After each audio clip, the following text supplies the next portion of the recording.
Hi, everyone, and welcome back. I'm John Lincove. I'm Maddie McCarty. I'm Steph Schrader. And we're here to welcome Steph to the show. She's an auto reporter at Consumer Reports, has been here for a number of months already, and has been on videos, done a lot of stuff for CRO, and now makes her debut on Talking Cars. So welcome.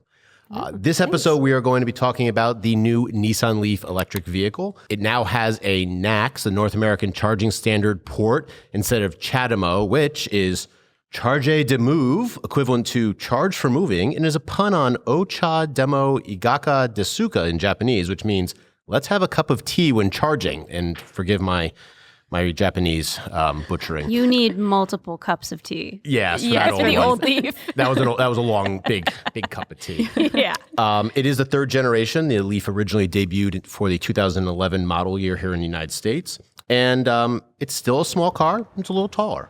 Yeah, so with that, we're going to jump into what we like. And Steph, you did our first drive on it. You spent a lot of time in a borrowed one as well as our own. Tell us what you think about it. Well, it fixed the two most glaring issues. One with the NACS port. CHAdeMO, really hard to find. Kind of an older standard. It was a slower charging standard. This one charges about 3 times faster than the previous generation Leaf. And it also rides a lot better. It's a little less jarring over bumps. It absorbs bumps well, but it's not too floppy. It's got a good balance of ride quality, like comfort and handling. Maddie, did you find something similar or whatever? Yeah. Honestly, I was kind of expecting something similar to the old Leaf, which I haven't driven. I never drove one, but I have heard stories. So I kind of kept my expectations quite low. Yeah. So I was actually pleasantly surprised. And I was like, oh, you know what? It's very smooth over bumps, like you were saying, Steph. So I actually didn't have a problem with the ride or how it handled. Okay. Let's talk about the powertrain. So the range of it, depending on the version you get, 259 to 303 miles, according to the EPA. We have ours is 288 miles, our SV Plus trim. It's front wheel drive. In the winter, it can drop. We have a little bit of that in the stuff that's problematic, but I mean, overall, it's been okay, right? It's been fine to drive around. The range has been relatively within spec. Yes. I think I got like about 260 miles at a full charge, which is lower than the 288 projected, but it is the winter time, so that's not unexpected. Yeah. So it was definitely better than what the first gen Leaf and second gen Leaf offered. So I think Steph, you took the borrowed one, I think, to on a trip, and roughly from here to Boston and back, and it was great. It's finally got enough range that it feels more like just kind of an everyday usable car. You can take it on longer road trips. The route planning is really good. It's really seamless. It'll suggest chargers along the way. If you want to route to a different charger and, get some shopping done, stop at a bathroom, you can do that and it won't fight you or constantly try to reroute you.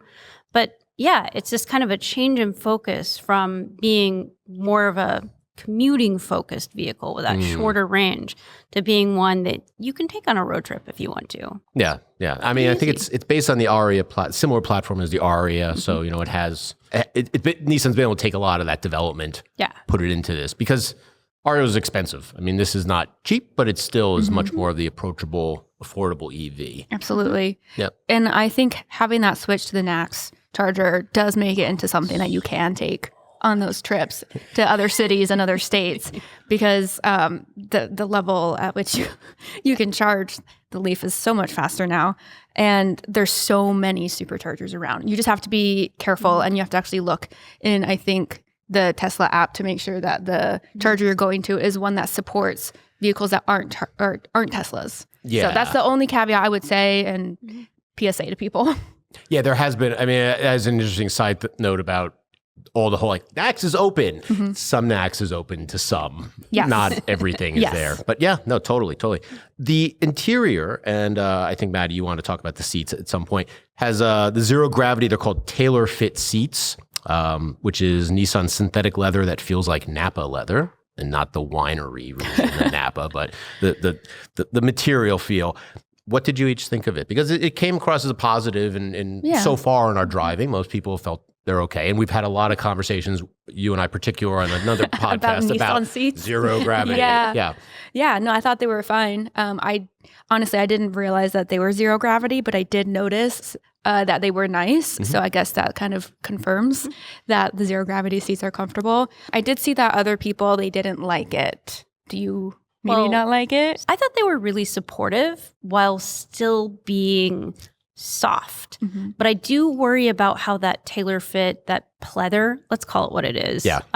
The loaner that Nissan let us use, it was already starting to show. It had these white seats and it was already starting to show some blue from people's pants. And I'm like, no. Yeah. Yeah, that's... yeah. At least our seats are black. Yeah. So you're not going to face that problem. Yeah. So, I mean, taking it around, again, we haven't been putting it on the track yet. We're putting miles on it. Well, but for miles, and we've also got the snow. There's been so much snow. But I mean, in general handling, it's competent, not really particularly exciting, I would say, right? I think it's one of the better handling kind of crossover style EVs. If I was going to pick one in our current test fleet, that's the one. It's got the battery down low. It's a really balanced chassis. It's kind of fun to drive. And like 214 horsepower, it's peppy. Yes. Even in kind of its eco mode that's most, efficiency minded, you're never left wanting power. I thought it was kind of fun, actually. Yeah, I mean, I like you said, I wasn't ever left wanting for power because it was there as soon as you put your foot on the accelerator. You were going, you're flying. Yeah, definitely. It's probably not the most neck snapping type of acceleration, but far quicker than the German cars generally are. The Germans, at least the Audis and the Volkswagens, tend to have a bit of a delay coming in. So it's almost like the gentleman's EV as it launches gracefully down the road. But it's quicker, but not meant to be a performance car either. Like you can drive just fine with it. Yeah. You don't have to worry about it lagging behind or jolting you forward like the Wagoneer S. Yeah. Oh, yes. Yeah. Yeah, the Wagoneer S acts almost like losing traction. Like it's a turbo. Yeah. Climbing inside, what do we think about the you guys think about the interior? Because nice integration of Apple CarPlay and Android Auto. It has a kind of an attractive interior. It's definitely not nearly as quirky and weird as the original one. I think it looks pretty clean. I wasn't like in awe of what it looked like, but I climbed in and was like, okay, I can handle this. I can deal with this. And yeah, the integration of Google makes it really familiar, you could say. The lowest trim does not have Google Assistant integrated into it. So with our trim, it does. And it's nice because you do have like your widgets where you can have your map and your media all up on the same screen at once. And like you said, with the route planning, it uses Google Maps. And so it is really good at finding all those chargers that you need and basing it off of the vehicle's SOC. Yeah. So that makes it super easy because in other vehicles, you have to like kind of account for how many miles you think you have left versus how far away that like maybe the charger is going to be. And you have to plan it all yourself. So it's nice that that's integrated because not all EVs have that yet. And I mean, because it is Google integrated right in the system, it'll show you how many chargers are at a designated station. So if you want to make sure that, because I know this is a problem, at least one or two of them are working, What, you've experienced broken chargers and people blocking them? Yes. Yeah. Yeah. No, indeed. Yeah. So there are a number of other good, positives that we had. Steph, you were talking about a couple of them. Yeah. They fixed another couple issues with it. It's got a better cooling system. No longer just air cooled, right? So it's better at keeping the battery at an optimal temperature. It should help with longevity. So not only can you go longer, your battery's going to last longer. And it has a telescoping steering wheel. That is a good point. It didn't have it before? It didn't have it That's before. amazing. And what else did you think about, Maddie? Any other any big things, particularly in maybe the ADAS world or such? I think there were some positives there. You might tell that it's a little bit of a stretch. Okay. I would say for the most part, it's fine. ACC definitely takes advantage of that EV powertrain. So it's so smooth with acceleration and deceleration. But I can save the others for later. I will say what is standard, though, because we do like it when safety features are standard. So it does come standard with forward collision warning, AEB with pedestrian detection, rear AEB, blind spot warning, lane departure warning, lane keeping assistance, adaptive cruise control, and lane centering assistance. And then it comes with a 360-degree surround view camera, which can be really nice for backing into parking spots or even seeing what's in front of you. So at least there's that. Yeah, I mean, I do. While the hood drops off, it is nice to be able to just, to pull up, particularly, I mean, now in winter. Yes. Which is like, you don't know how far out snow is. You don't know what's sticking out. I mean, it is one of those little things that you may take for granted until you need it. Yes, so it definitely. Is a great thing. I mean, I found it roomy, and I like that, just particularly compared to the first one. The first one, look, it was an early EV. Packaging is not going to be great. But this size, to your point, Steph, you said, it's similar size. It's not like it made a giant footprint change, but much more efficient use of space.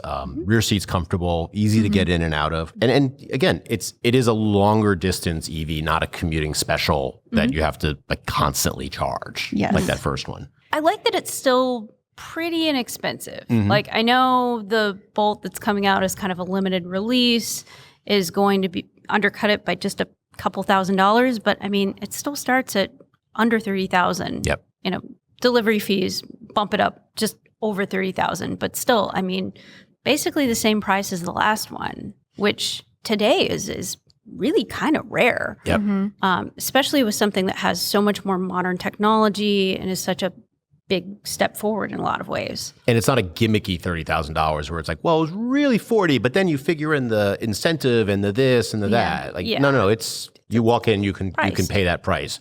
If your state has an incentive, all the better. Okay, so some of the things we found a little lacking on it.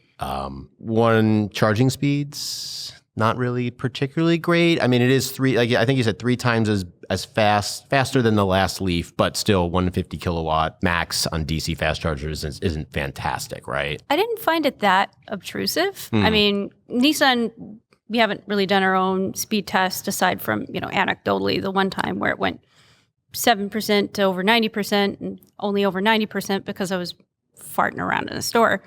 But I can totally believe Nissan's number of 10 to 80% in 35 minutes. I don't think that's that bad.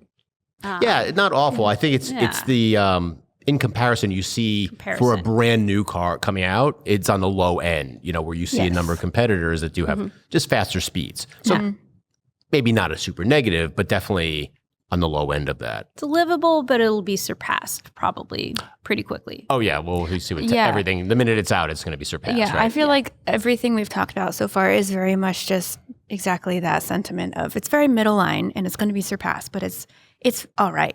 It's fine. Yeah. It's livable. Well, and particularly, again, to your point, the price. I mean, if this was a $60,000 EV that was all of a sudden going to be out of date, that's one thing. Yes. That I mean, it's just like that's a non-starter. No one's going to be buying that. So what else? What do you think? Controls? I feel betrayed. Oh, no. Okay. The last one, I got one as a rental car, and I was like, I like this thing. I could see myself having one of these, but it had buttons. It had tons of physical controls that were wonderful. And now, I mean, to their credit, it still feels like a very normal car inside. They didn't, try to cram everything on one screen or do anything super bizarre.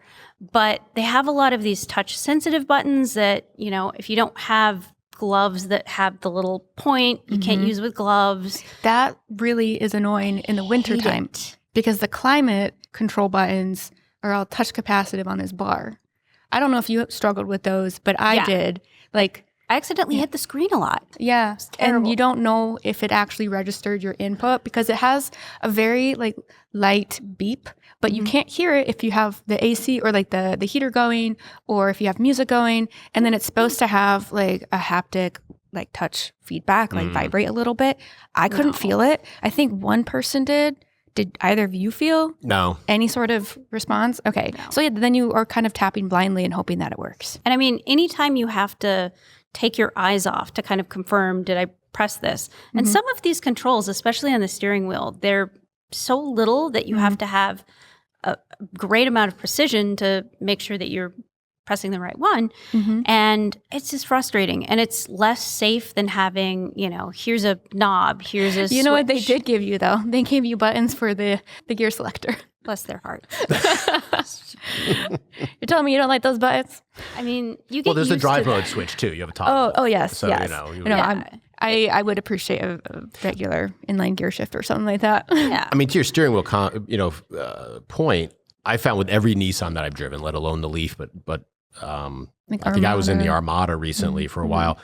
As you move your hand on the wheel, you will glance one of the rectangular buttons that chooses between the gauge cluster and the center screen. So then the one time you're like, oh, I'll adjust something there, you find out that it's not in the mode that you left it in. Yes. Yeah. Or I left it in, excuse me, not you. No, it happened to me too. And then eventually just like, no, I'm just going to take my focus off the road. Yeah. Well, Or you have to look and make sure like, oh, okay, I hit that one so I can adjust the gauge cluster and you're 70, 80, 100 feet down the road. Yeah. And anytime that you kind of power cycle the vehicle, turn it off and on, or use e-step, which we'll probably talk about Yeah, soon. we should talk about that. When you switch back to like the regular mode, it'll start with like 2 out of 4 regen. Even if you like having a little extra regenerative braking to kind of help slow the car instead of having to press the pedal all the time. Well, why don't we get into e-step since you were talking about it? So e-step is their one pedal driving mode-ish where it's not a full one pedal. It won't bring it to a complete stop, but you could drive with the accelerator pedal somewhat, right? There's a quirk in Japanese law that is why they did this, where you have to have the car controlled by at least 2 pedals. But e-step is on its own little switch. And it's not a true one pedal driving mode. Right. And it also moves the brake pedal as it engages. So when you do need to hit the brakes, because it's not designed to bring the car to a complete stop, it's suddenly not at a farther away. consistent location. Yeah. And I hate it. But what about the other modes? Did you like? Well, can we talk about how weird it is that the e-step button is all the way over on the right and not like a continuous level using the paddle shifters? Like if you hop into a Hyundai or a Kia EV, that's how they do it. You can press the pedal all the way down to iPedal, which is their one pedal mode, but not in this car. And I don't know why. And it's so far away. So I kept having I like to adjust my regen level as I'm driving. And I did not like having to constantly just go back and forth and kind of monitor what state I am in. Because if you have e-step on and then you try to reduce the regen, it gives you an error and it forces you to turn off e-step.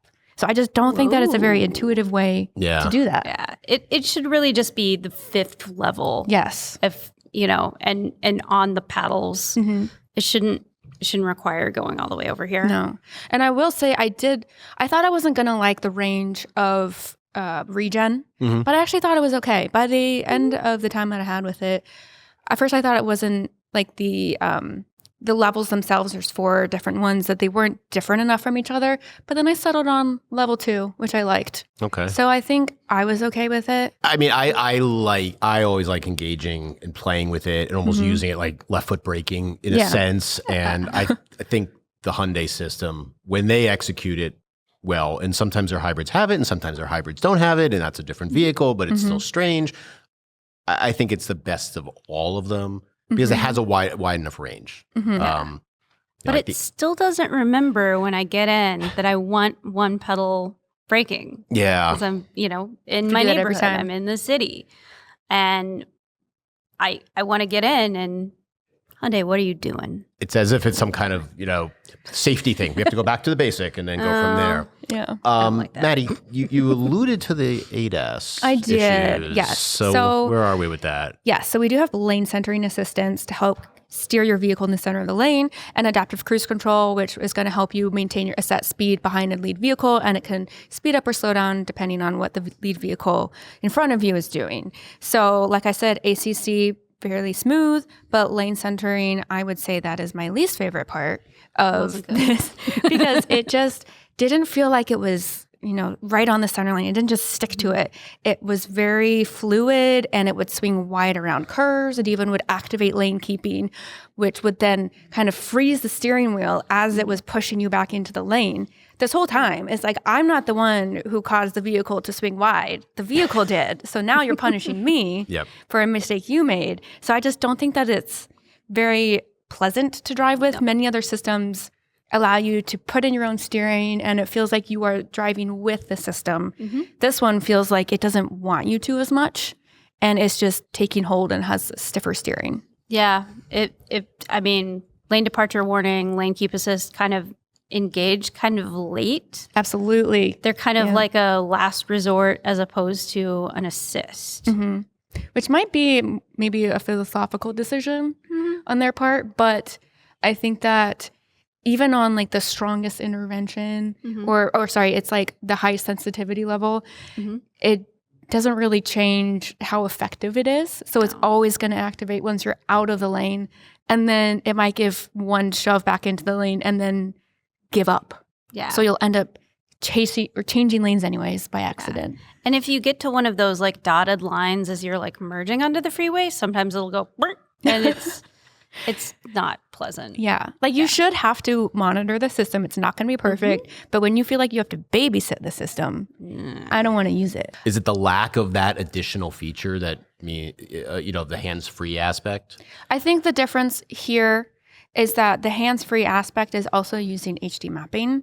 So it knows where the center of the line is from like GPS or just previous data that it's bringing in. So I feel like there's less mistakes, you might say. And that because the hands-free system, it has to be quite confident, right? Theoretically.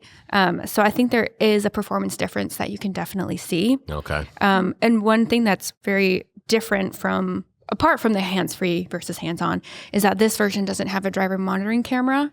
So in the hands-free version, if you get it, it's not available on this vehicle. But in like the Armada, it's going to have a camera that's tracking your eyes to make sure that you're looking at the road. And if you're not, it's going to give you warnings. And then eventually it will intervene and bring the vehicle to a stop. So this car will not, doesn't have that feature. So you really, really have to pay attention. Apart from all of the performance issues I was talking about, but you can't rely on it. Absolutely. No, and it's an assist. It's definitely not a low cost hands free system or a low cost relaxed system. Yeah. We had a little bit of issues with ours, and this is our own model.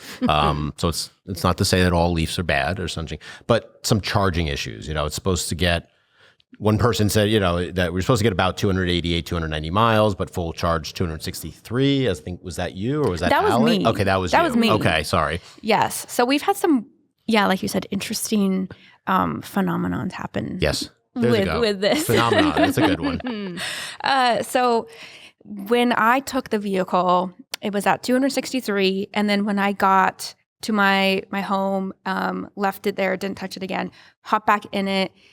When I left it, it was at 90% SOC. And then when I hopped back in, it was suddenly back up at 100% SOC. So it's like I recharged my battery overnight. Magically. But I didn't.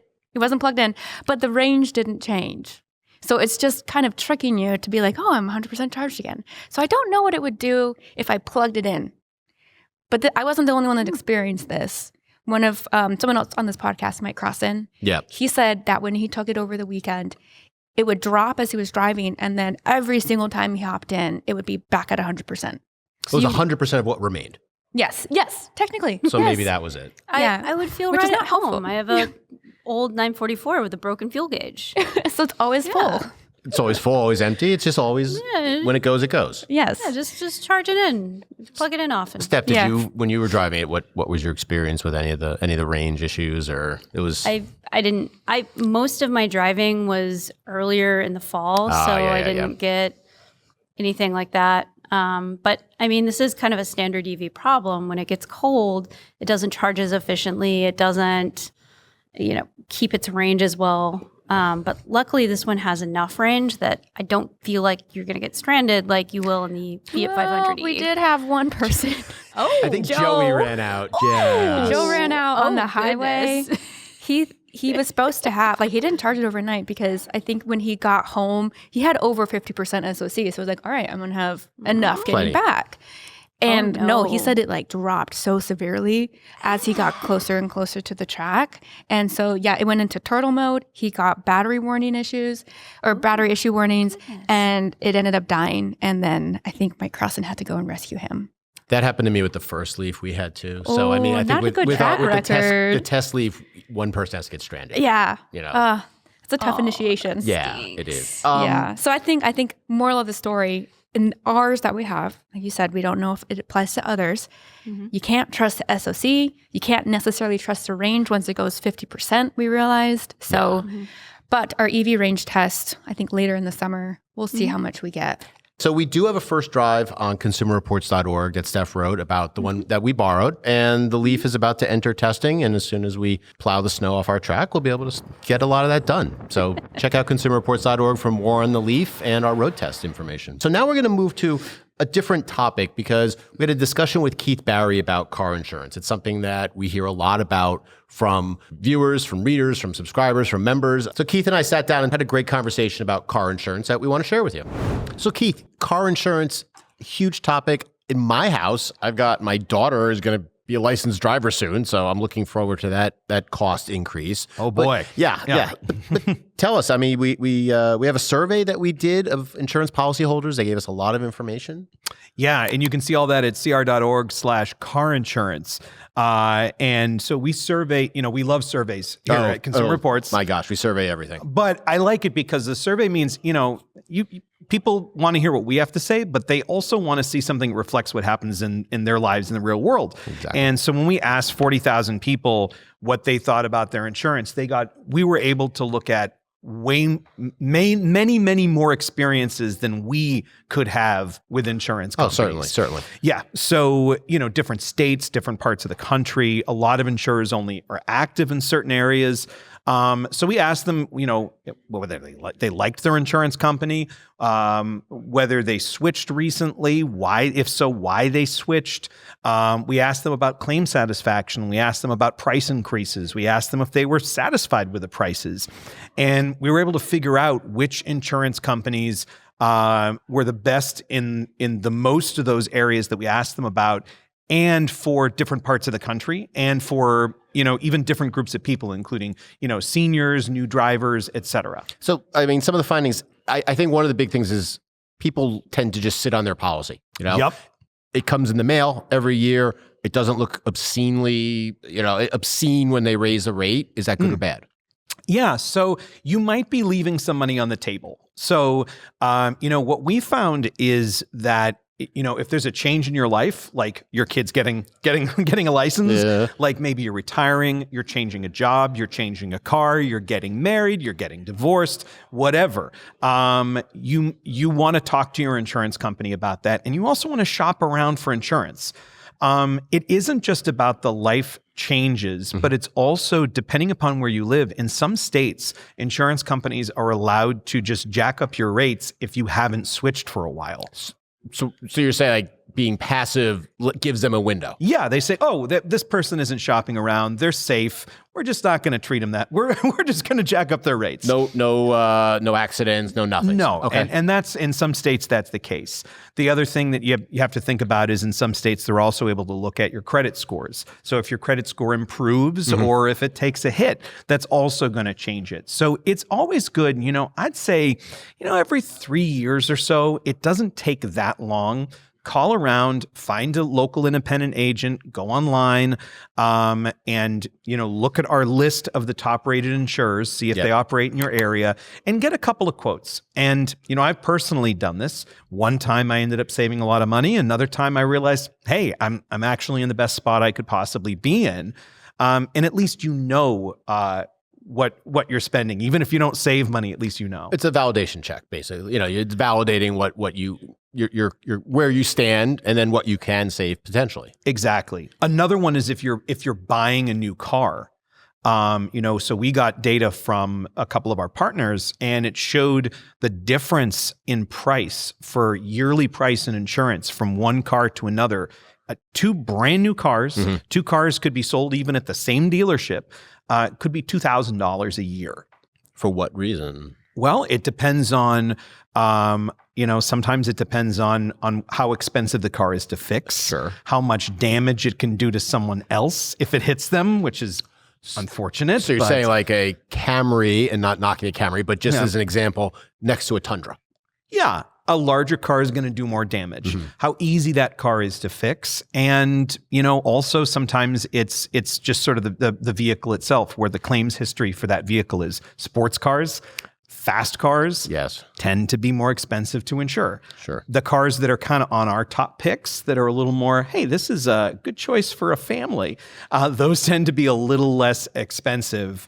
Your Subarus are up there, Right. and at the bottom you got your Charger, you've got your BMW i4. These cars that we say, oh, it's real fun to drive, but you can get into a lot of trouble driving those cars. Certainly. So before you buy, factor that in, because the car you might be thinking about your monthly payment and not expecting an extra $100 a month, $200 a month in insurance costs. So you're saying for a new driver, Impreza, not WRX. Exactly. Yeah. What happens in sense of dealing with companies? Is it they're all just nameless, faceless monoliths, unless you go with a local agent, or are some easier to deal with than others? So it's really interesting. We really dug into this, and we got stories from people, and they told us, they poured their heart out sometimes about, I was with this company for 20 years, never thought about it. And then when it came time and I actually needed them, and that's where the story diverges. Yeah. So you either get, I'm so glad that I stuck with them through all the rate increases because they handled my claim perfectly. Or sometimes it's, and they fought me tooth and nail. They didn't want to pay. They didn't answer my phone calls. I couldn't get in touch with, there was, just a call center, no one local. There's a big difference between how you're treated among these insurance companies, what we found. Okay.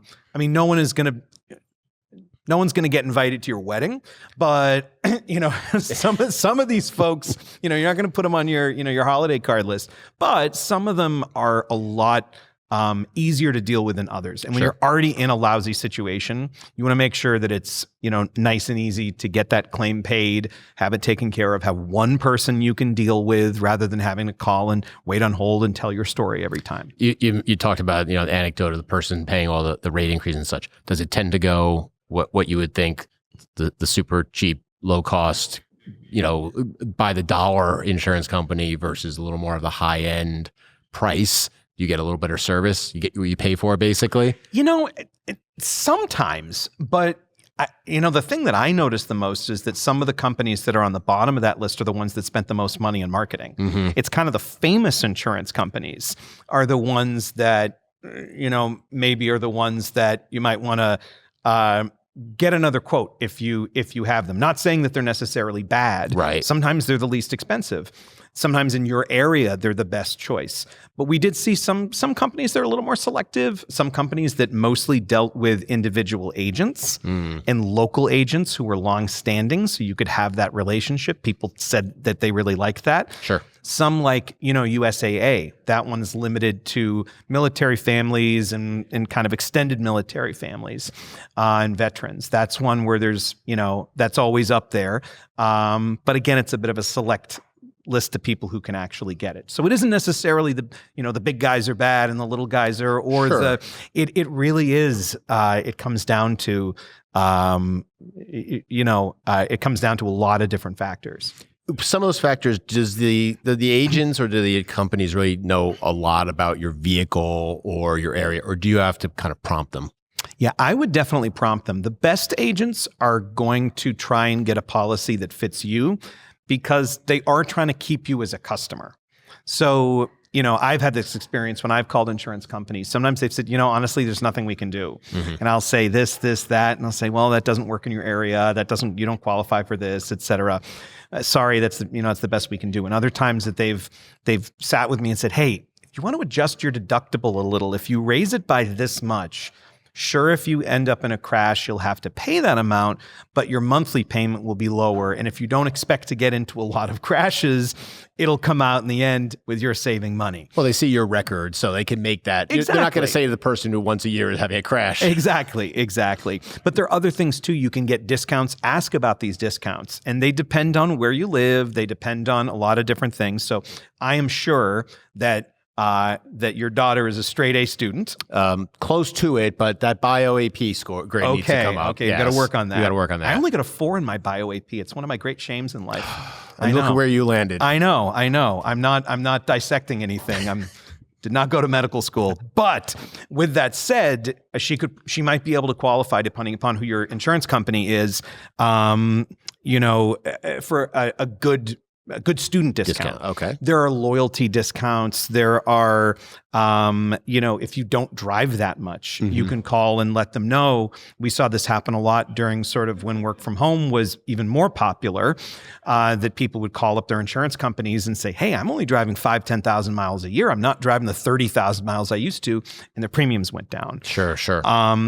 As you age, it also changes. If you retire, that's the time you call when that happens. Okay. Are there courses and such that you could take behind the wheel to do it, or is that only like when you're learning? In some states, adults and even teens can take additional courses.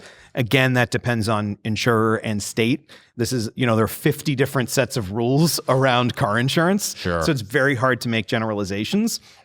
Which is why sometimes we're finding that the best insurance companies are the ones that work in specific states. So like one of our top rated ones only works in New York. And they know New York insurance and like no one else does. But those are definitely worth looking into. Those things that you can plug into your car and they monitor your driving. Oh yeah. Definite privacy concerns there. Telling your basically everything about your actual driving. It can save you a little money. These aren't going to be like huge savings, but they can add up. $10 here, $20 there, $30 there. It can save you some money. Yeah, you're not going to cut your insurance bill in half. No, we're not going to see savings like that. But you're not giving money to the insurance company. You don't need to. Exactly. And that's a good thing. Is there anything else you could tell us about it? Yeah. I mean, if you go to cr.org/car insurance, you can find our guide to car insurance. You can find the best car insurers. You can find which cars are expensive to insure, which ones are less expensive. And I mean, we go into it in great detail. We break these surveys down.